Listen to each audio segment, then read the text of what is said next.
Que bênção mesmo, viu? Glória a Deus. E o senhor Francisco, né? Senhor Francisco, seja bem-vindo, irmão Francisco. Glória a Deus pela sua vida também. Vamos abrir a palavra de Deus na carta de Paulo aos Gálatas, capítulo 6.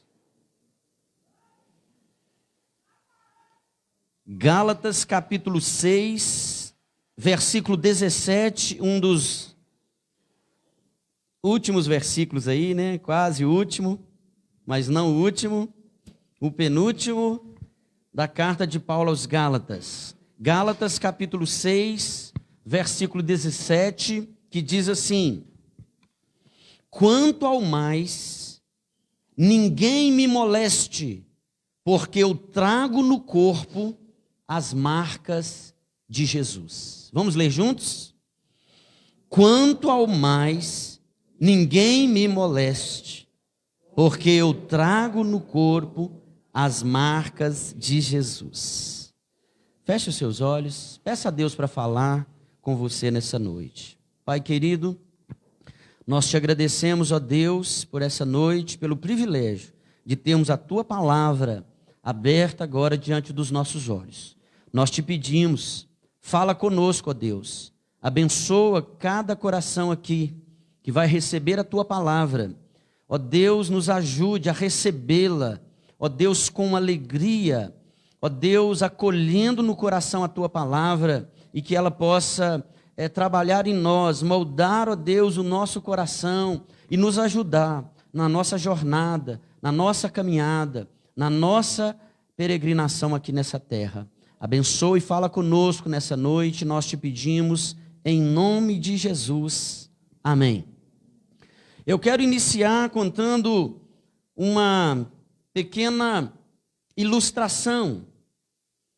Talvez você já a ouviu outras vezes, mas eu queria usar mais uma vez essa ilustração para introdução, para início da mensagem de hoje.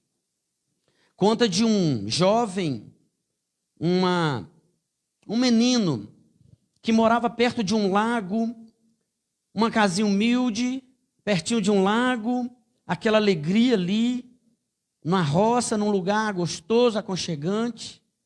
E esse menino um dia estava quente, o sol alto e quente, ele resolveu dar um mergulho naquele lago.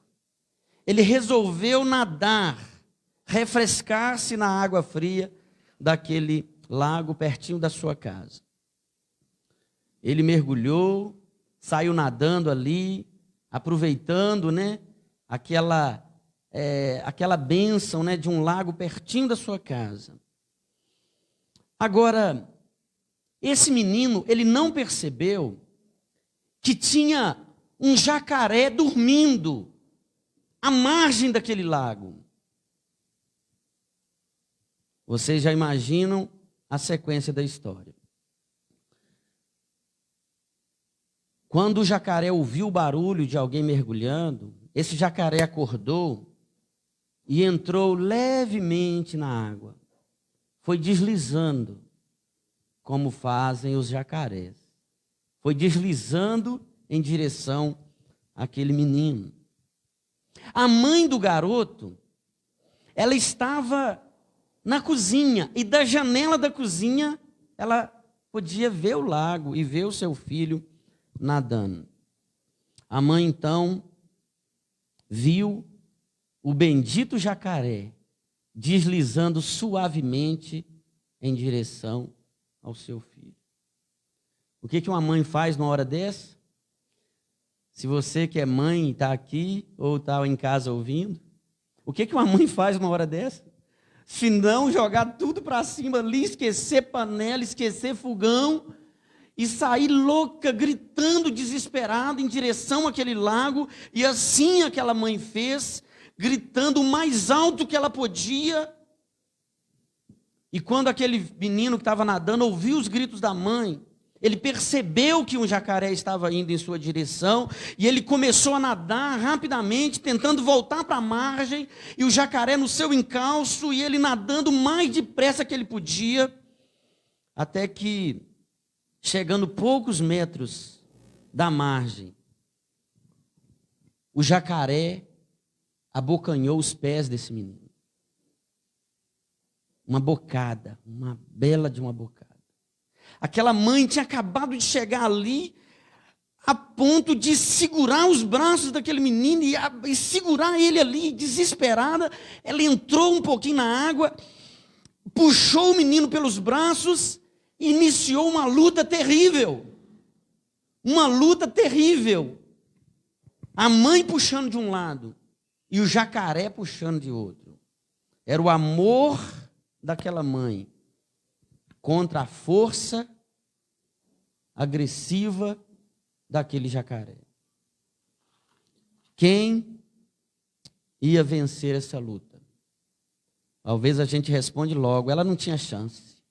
E de fato, pela providência de Deus, um fazendeiro ouviu os gritos, entendeu a situação, pegou uma arma, correu até o lago e deu um disparo em direção ao jacaré. E o jacaré soltou o pé daquele menino e sumiu na água. E a mãe, então, o acolheu, trouxe ele no braço. E esse menino ficou com uma lesão violenta no pé, foi hospitalizado. E essa notícia repercutiu. E esse menino, então, as pessoas iam visitar para poder saber a história, ouvir dele a história. E diz que os pés dele ficaram cheios de marcas, de cicatrizes, das feridas produzidas pelos dentes do jacaré. E é interessante que nos seus braços ficaram também riscos, cicatrizes, marcas, profundos riscos, onde as unhas de sua mãe estiveram cravadas no esforço de salvá-lo. Um repórter da cidade, de um jornal local, foi entrevistar o menino já na sua casa e perguntou-lhe se ele podia mostrar as cicatrizes que o jacaré tinha deixado nele. Ele queria ver os traumas, as marcas daquele acidente, daquele problema. O menino levantou os pés e mostrou. Então, com aquele orgulho de um filho, que foi salvo pela mãe, ele disse ao repórter: mas, olhe bem os meus braços, olhe essa cicatriz aqui. Eu também tenho grande cicatriz no meu braço, e foi minha mãe que fez, ao me agarrar com toda a força, para que o jacaré não me levasse. Ele tinha a marca do sofrimento pelo ataque do jacaré, mas ele tinha a marca no seu braço das unhas da sua mãe, que entrou na sua pele e na sua carne, deixando ali cicatrizes profundas. Eu queria perguntar para você hoje: quais são as marcas que você traz com você? Quais são as cicatrizes que você carrega no seu coração, na sua história, na sua vida? Aqui em Gálatas capítulo 6, no texto que nós lemos, Paulo está fazendo uma declaração pessoal das suas marcas. Ele diz no versículo 17, quanto ao mais, é o final da carta, quanto ao mais, ninguém me moleste, porque eu trago no corpo as marcas de Jesus. A palavra marca aqui, ou marcas, é a palavra grega estigma. Ela significa um sinal perfurado ou marcado no corpo.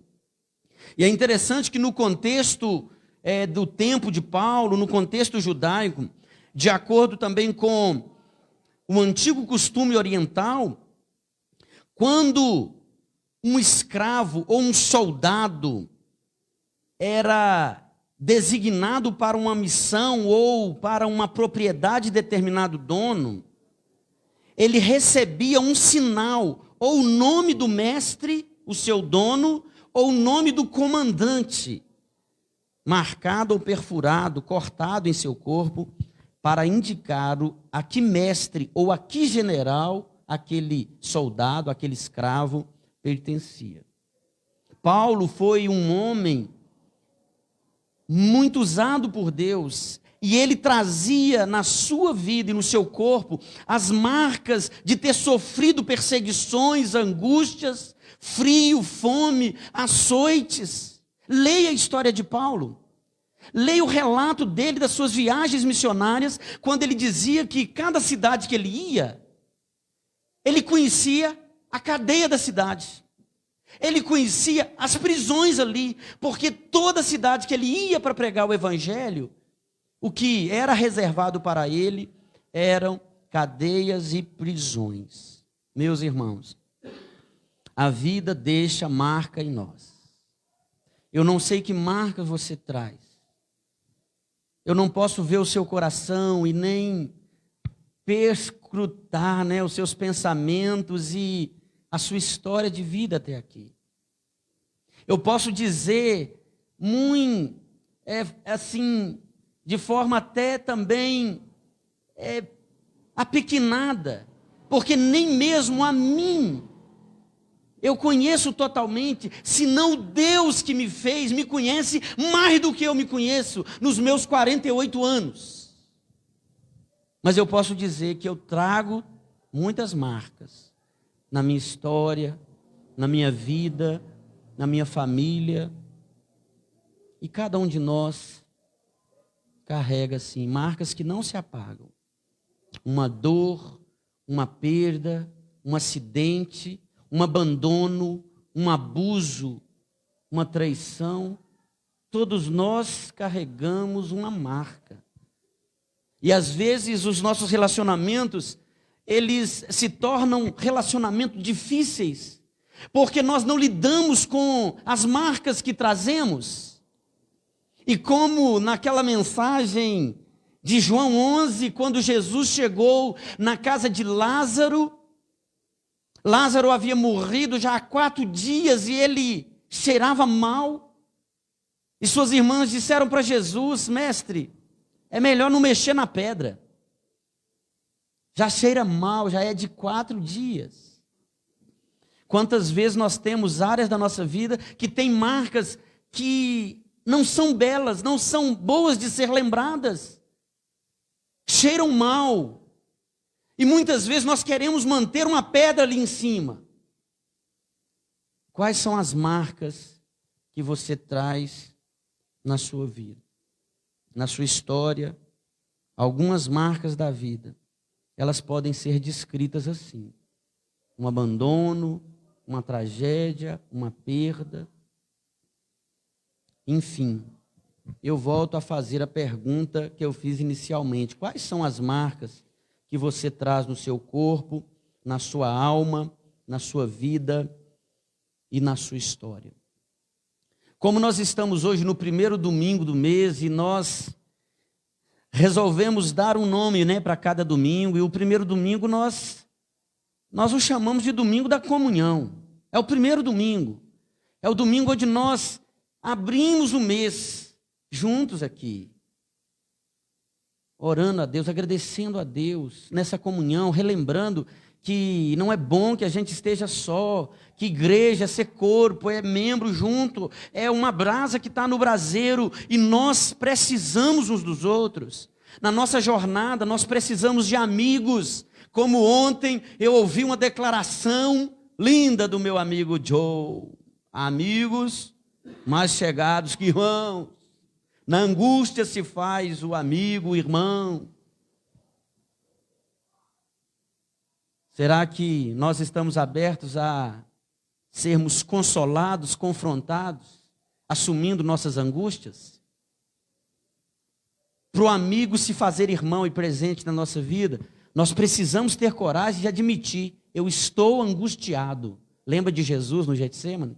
A minha alma está profundamente angustiada até a morte. Ficai aqui e vigiai comigo. Nós precisamos admitir nossas angústias, para a gente encontrar os verdadeiros irmãos na nossa caminhada, na nossa vida. Mais um mês que se inicia, mais um tempo, né, de vida, mais uma experiência que nós podemos até brincar com as palavras, né? Agosto. As pessoas brincavam, né? Eu não sei se ainda brincam assim, porque eu já casei, né? Mas o pessoal falava assim: quando você vai casar, fulano? Em agosto. Agosto, agosto de Deus. Já viu essa brincadeira sem graça? Agosto de Deus. É assim, é uma bênção, mas às vezes é uma maneira de fugir, né? De escorregar, né? Para quem não quer casar de jeito nenhum. Mas será que a nossa vida está sendo vivida a gosto de Deus? Ou ao gosto do nosso coração? Ou ao gosto dos nossos caprichos, do nosso da nossa inclinação, daquilo que move o nosso coração? Será que nós estamos entendendo que a nossa caminhada, ela é marcada quando Jesus nos chama para perto dele e ele nos marca? Hoje pela manhã, na classe preparatória para batismo, nós chamamos classe de catecúmenos, o assunto foi o sacramento, o batismo como um sacramento, algo que Jesus sacramentou, algo que é chamado na teologia como um símbolo, uma marca, um selo de que nós pertencemos a Deus. De que Deus nos chamou para si, e Ele nos marcou. Esse é meu, ele me pertence. E nós respondemos ao Senhor com essa convicção: eu pertenço a Deus. Eu sei em que eu tenho crido. Eu tomo a minha decisão de andar com o Senhor e carregar na minha vida essa marca de ser propriedade exclusiva de Deus. Eu não estou por aí, como diz a expressão, a Deus dará. Nem sei como que é isso aí. A Deus dará, não sei por que tem essa expressão. Ao léu, né? Assim, ó, largado. Não. Você tem um pai, você tem uma mãe, você tem uma família, você tem um Deus que te ama. E a sua história é a história de Deus. Você foi planejado por Deus.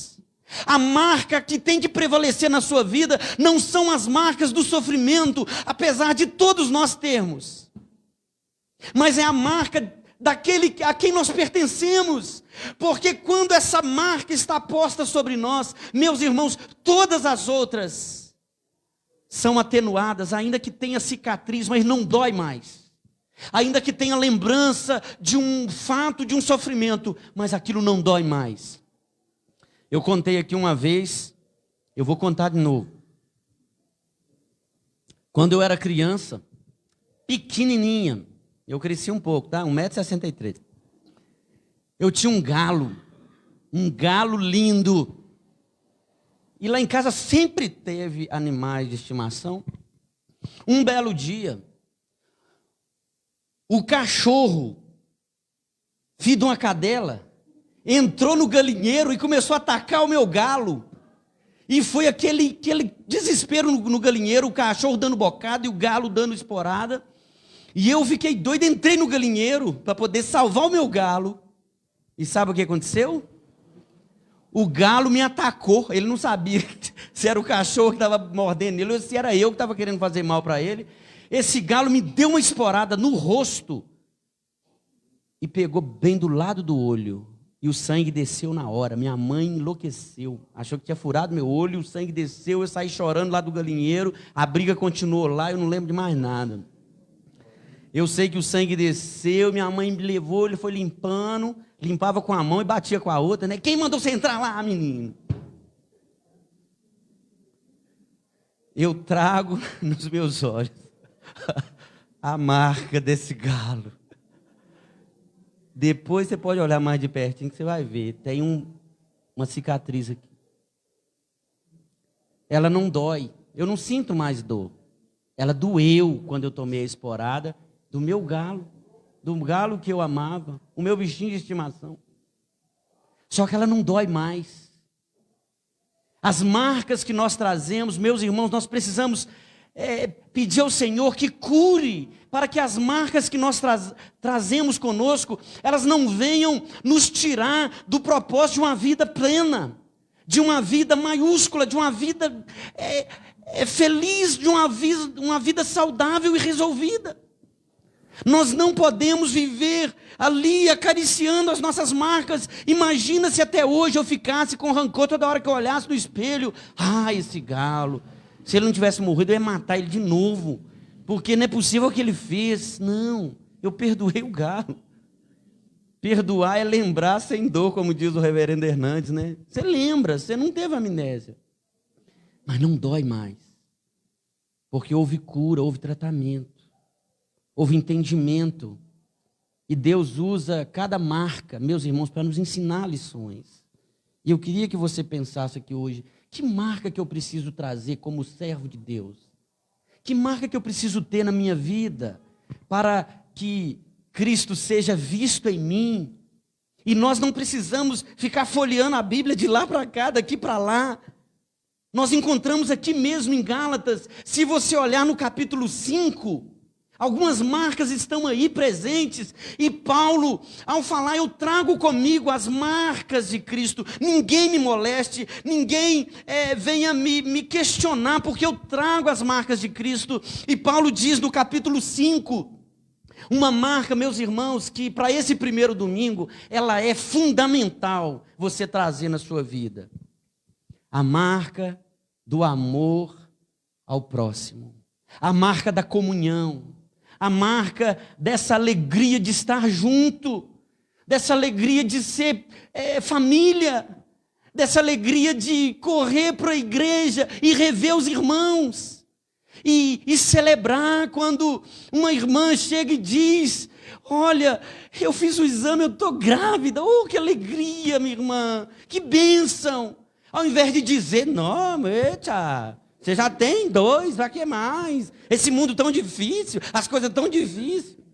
Você vai ter mais filhos? Você está com a cabeça? Você viu o preço do gás?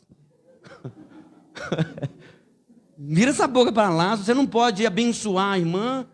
Não abra a boca, então. Sabe? Um filho que foi para a faculdade, um filho que passou no vestibular, um filho que conseguiu o primeiro emprego. A gente poder compartilhar as bênçãos, meus irmãos. Olha o que Paulo fala no capítulo 5, versículo 13. Irmãos, fostes chamados à liberdade. Capítulo 5 de Gálatas, versículo 13. Porém, não useis da liberdade para dar ocasião à carne. A carta de Gálatas é conhecida como a carta da liberdade cristã. Mas olha como esse ponto e vírgula aí vai indicar qual que é o assunto aqui da liberdade na carne, dessa ocasião da liberdade para ser usado na carne. Sede antes servos uns dos outros pelo amor, porque, versículo 14, toda a lei se cumpre em um só preceito, a saber, amarás o teu próximo como a ti mesmo.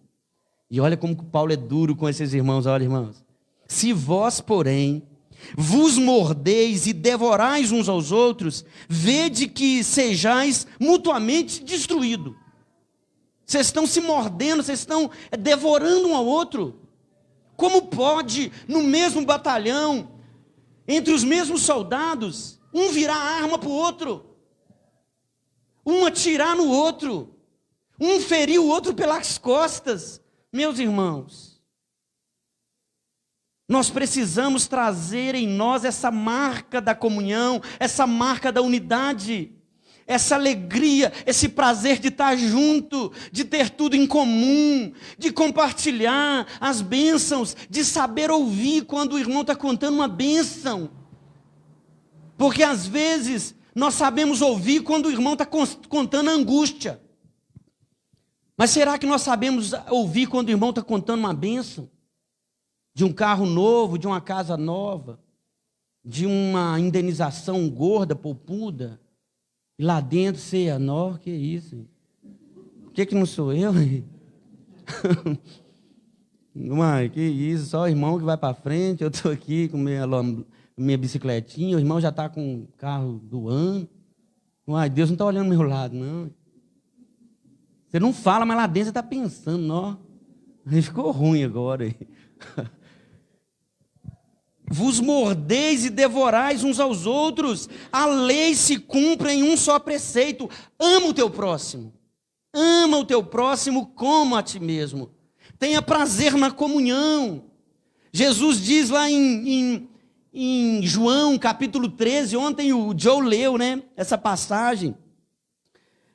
Nisso conhecerão todos que sois meus discípulos, se tiverdes amor uns pelos outros.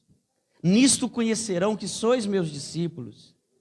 É uma marca, irmãos, não adianta a gente entender tudo da palavra de Deus, a gente entender tudo da igreja, dos trâmites, né, da denominação, a gente ser muito presbiteriano, ou muito assembleiano, ou muito batista, ou muito pentecostal, e a gente não ter um coração aquecido, um coração que ama Deus sobre todas as coisas e ama o próximo com sinceridade. Não adianta, irmãos. Se a nossa marca for apenas a religiosidade, nós vamos cair na categoria daqueles fariseus que foi condenado por Jesus. Porque vocês chegam para mim com os lábios e me adoram com os lábios, mas o coração de vocês está longe de mim. Como pode dizer que ama a mim se você não ama o seu irmão? 1 João. Uma marca que nós precisamos carregar como igreja é ter amor um pelos outros. Pastor, o senhor está achando que a gente não tem amor, não? Não é isso, irmão. Não estou mandando recado para ninguém, não. Mas eu creio que a gente precisa melhorar. A gente precisa ter o outro em alta consideração, preferindo-vos em honra uns aos outros. Filipenses capítulo 2. A marca do amor uns pelos outros, a marca desse prazer de estar juntos, trazer essa marca que nos identifica, de poder abençoar o irmão, de poder investir na vida de um jovem, de um adolescente, numa área, num curso, num concurso, numa viagem. Meus irmãos, nós precisamos entender que a Bíblia não mudou, não é porque o tempo passou, a gente acostumou a vir na igreja, que é normal o amor esfriar. Não é normal. Apesar de ser uma palavra do próprio Jesus, que no fim dos tempos, o amor se esfriaria de quase todos. E nós não estamos falando de temperatura, de frio que está fazendo, não. Nós estamos falando de um coração que ama de verdade. Porque a sinceridade ela é percebida nos olhos. É percebida, irmãos. A sinceridade ela é percebida. E nós precisamos trazer em nós essa marca do amor uns pelos outros. Nisso, o nosso Pai será glorificado. Nisso, as pessoas saberão que nós somos discípulos de Jesus. E aí, a gente faz aqui também uma outra aplicação, uma segunda marca. Nós vamos deixar essas duas marcas aqui guardadas no nosso coração e vamos levar para casa. O amor uns pelos outros e o frutificar, o dar bons frutos. Também Jesus diz em João 15, versículo 8, nisto é glorificado meu Pai, em que deis muito fruto, e assim vos tornareis meus discípulos. Volta para Gálatas 5. Digo, porém, versículo 16, andai no Espírito, e jamais satisfareis a concupiscência, ou os desejos da carne. Porque a carne milita contra o Espírito milita contra a carne, porque são opostos entre si, para que não façais o que porventura seja do vosso querer.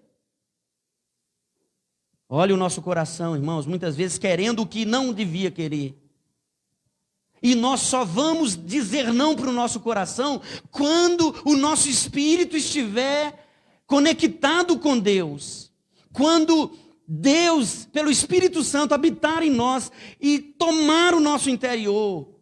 Sermos cheios da presença de Deus, da presença do Espírito Santo. E ao resultado disso, seremos guiados pelo Espírito. Porque existem as obras da carne, e Paulo enumera elas aí.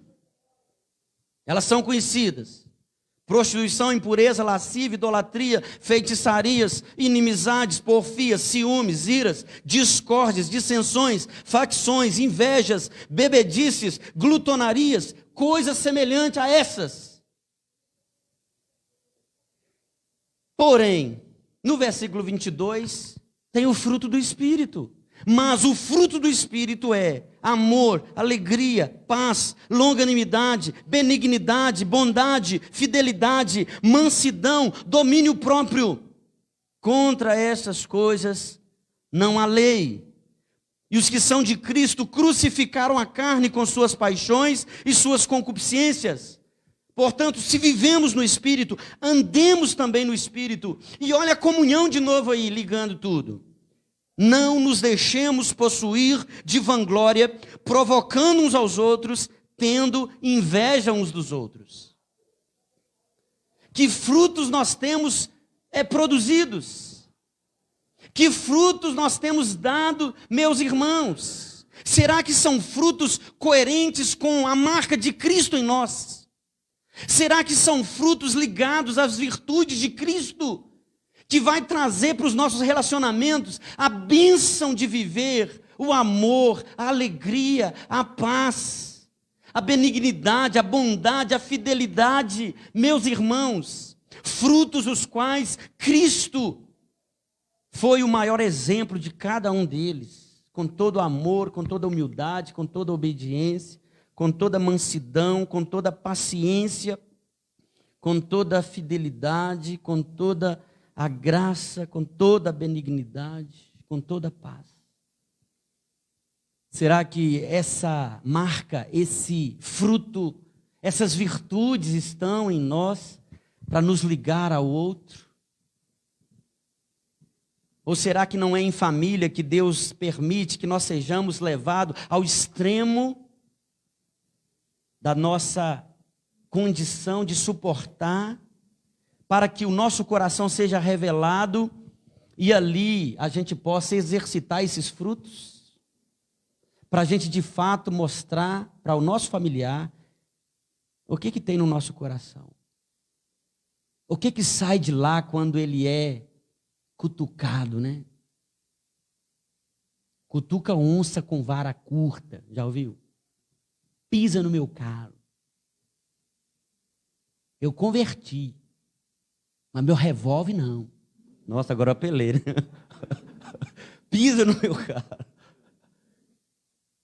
O caçador, já contei isso aqui também. O caçador quer tirar um tatu que está lá na toca, bem no fundo. Ele acende um chumaço põe fogo num chumaço com querosene e vai enfiando lá uma haste, uma madeira. O tatu não tem saída, a não ser enfrentar e sair correndo daquele buraco. O que sai do seu coração quando ele é esquentado, quando alguém provoca você, quando alguém te mexe com seu brilho, quando alguém causa um constrangimento, vai para cima de você, o que você tem para dar? Será que é aquela teologia do nosso presidente, né? Dá que eu te dou outro. Brincadeiras à parte. O crente precisa ter frutos dignos do Evangelho. Dignos que o identificam como tendo a marca de Cristo. Nós somos Cristo aqui na terra. Nossas mãos, nossos pés, nosso corpo. Somos membros do corpo de Cristo. As pessoas que quiserem conversar com Jesus hoje, nós temos o meio de graça que é a oração, né? Mas tocar em Jesus, sentar e ter um tempo com Jesus, pescar com Jesus, essa pessoa vai pescar com a gente. Ela vai sentar numa mesa para comer uma bela fatia de um bolo, ou um pãozinho de queijo, é com a gente. E ela vai ver Cristo em nós. As virtudes de Cristo, o amor, a alegria, a mansidão, os frutos de alguém que tem a marca de pertencer a Deus. Alguém que tem marcas dolorosas na vida, mas que entendeu que a maior e principal marca é ser lavado pelo sangue de Cristo. E nós não temos responsabilidade com a reação do outro, mas nós temos sim responsabilidade com a nossa reação. Como nós reagimos quando somos provocados, quando somos coagidos, constrangidos. Que Deus nos ajude. Que Deus derrame sobre nós o bálsamo da sua graça, para que possamos trazer em nós as marcas de Cristo. A comunhão perfeita, os frutos das virtudes de Cristo que o Espírito Santo produz em nós. Assim as pessoas verão a diferença na nossa vida. Isso vai redundar em uma vida santa, uma vida íntegra. Sabe, o que mais alegra a Deus, meus irmãos, não é a gente fazer um culto muito bonito, com uma banda tocando muito bonito, tudo perfeito, sabe? Não são os talentos, mas é a integridade. Não é a performance, é o caráter. Não é a forma, é o conteúdo. Eu quero te convidar a ficar de pé para a gente orar. E cada um que conhece, né, o próprio coração e as próprias marcas, pode agora orar e reconhecer, às vezes, na sua história, você foi marcado. Eu contei a história do meu galo de estimação. Talvez foi um namoro que deu tudo errado e ficou marca ali, sabe? Rasgou um pedaço. Às vezes foi um tratamento inadequado de um familiar, de alguém que você considerava como amigo e não foi amigo na angústia, não foi irmão. Talvez você traga algumas marcas. Mas a palavra que eu quero que você leve no seu coração é que a maior marca que está sobre todas as demais é a marca de Cristo. É a presença do Senhor, o Senhor da sua vida e da sua história, aquele que está conduzindo a sua vida e vai te levar em triunfo, porque em Cristo nós somos mais do que vencedores. Ele nos ama e Ele cuida de nós, e Ele nos toma no colo, e Ele nos abraça, e Ele nos ama, e Ele demonstra para nós o seu amor, e Ele mostra não as marcas que Ele fez em nós com as suas unhas, mas as marcas que estão nele.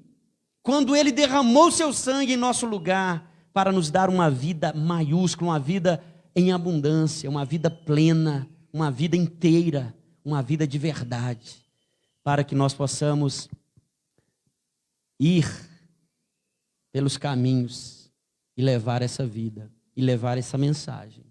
Vinde, meninos, vinde a Jesus. Ele comprou-vos bênçãos na cruz. O Senhor nos chama a viver uma vida realmente curada de todas as marcas do passado e reconhecendo a principal marca que nós temos, que é sermos propriedade exclusiva do Senhor Jesus. Vamos orar?